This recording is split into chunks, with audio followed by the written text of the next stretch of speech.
Let's start by removing this wheel. If you have a hubcap, go ahead and remove that. Usually it has little plastic caps. With a 19mm, you can remove those and then pull off the hubcap. Mine isn't here, so I'm just going to use my 19mm socket, remove all 5 of my lug nuts, and then take the wheel off.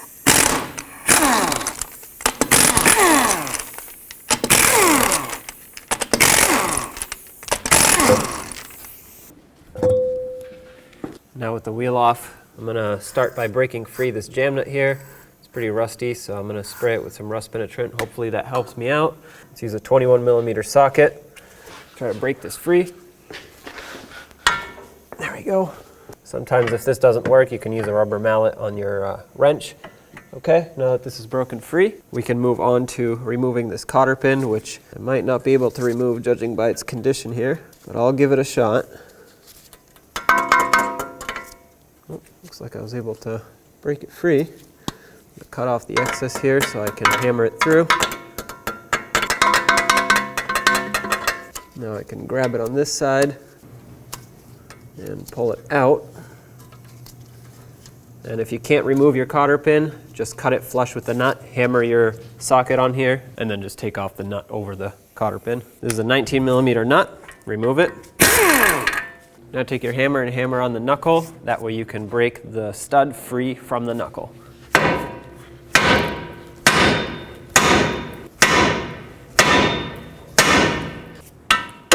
There we go.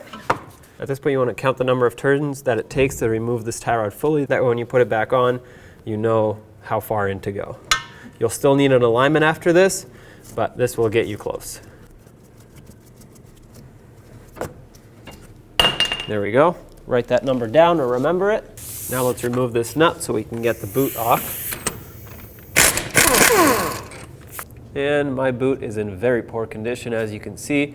So usually there's a clamp here, which I guess the clamp is still here, but the boot's broken. So I'm just going to remove the broken piece. Usually you would take some pliers. I like to use needle nose for this and grab onto this clamp. And then when it comes to this inner part here, there's a clamp on the back side of the boot, which is really hard to see. Way back in there you'll see a clamp, and the way I'm going to remove this is with my pry bar. I'm going to put it right on the clamp and then take a hammer and just hammer it off.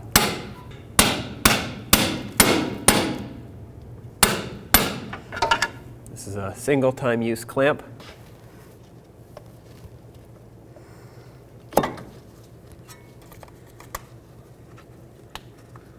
Take this off.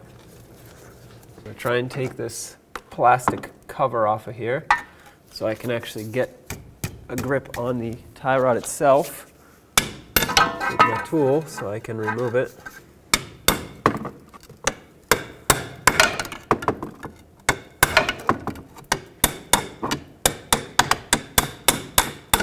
Wipe off all this grease. This vehicle has a bad power steering rack, so there's a lot of fluid in here and grease and gunk build up from the broken boot. Now you can try some pliers and break it free like that. Obviously this rack is really bad. Or you can get an inner tie rod tool. This is the one that I have. There are multiple types, but whatever tool you use, make sure it's on here tight. Now I'm going to grab my long extension and a 1/2 inch to 3/8 adapter on my long ratchet and try to break this free. Now as you can see, this rack is in really poor condition. The whole thing is moving. It's not supposed to do that.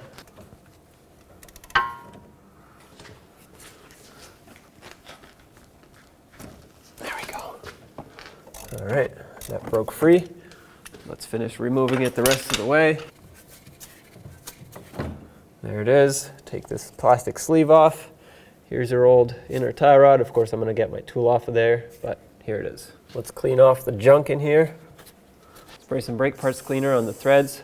That way they're not oily and greasy, and the new tie rod can lock in. Take your new inner tie rod, slide it on, and start on the threads, bottom it out. All right, that's snug. I'm going to grab my pliers because I can fit them in here. Usually I would use my tie rod tool again, but since I can fit the pliers, might as well use these. Nice and tight. Your inner tie rod should have come with a packet of grease. That is for this joint here. You want to squeeze the grease on there and work it in. This is going to make sure that this will last for as long as possible. Now grab your boot and slide it over. Bring it in all the way. I'm going to bring it past this little notch here, and I'm actually going to put a little bit of grease on the notch. This will help the boot be able to slide around there when you get your alignment done. So now I'm going to bring it back over, lock it in there. And back here you want to make sure it pushes up and over the power steering rack. Now to secure that inner part right there, I'm going to put a wire tie on this inner portion of the boot. Now I'm going to grab some pliers. I know these are cutters, but it'll do a kind of a 2-in-1 here. I'm going to take it, twist it, that's going to tighten it, and then when it's tight, it'll break off, and now that boot is nice and secure on there. Now for this outer clamp, I'm just going to reuse the original. If yours is weak and doesn't have a lot of spring tension left, you can use a wire tie. Mine's still good though. Make sure the boot is still seated where it needs to be. Perfect.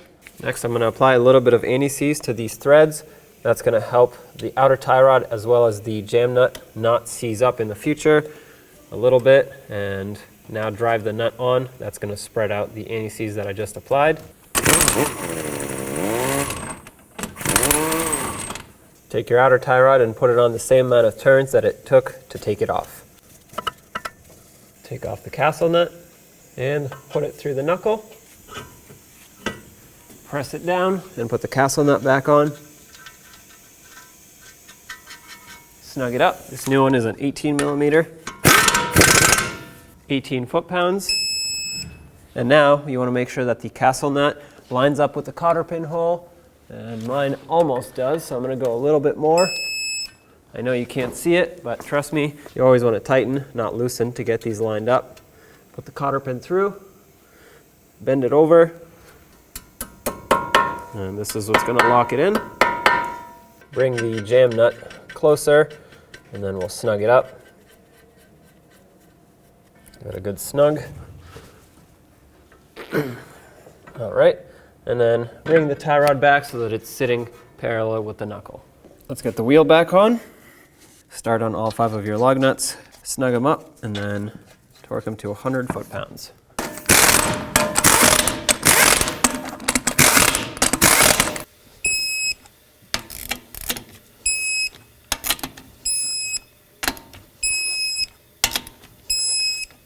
And now if you have a hubcap, go ahead and put that on as well.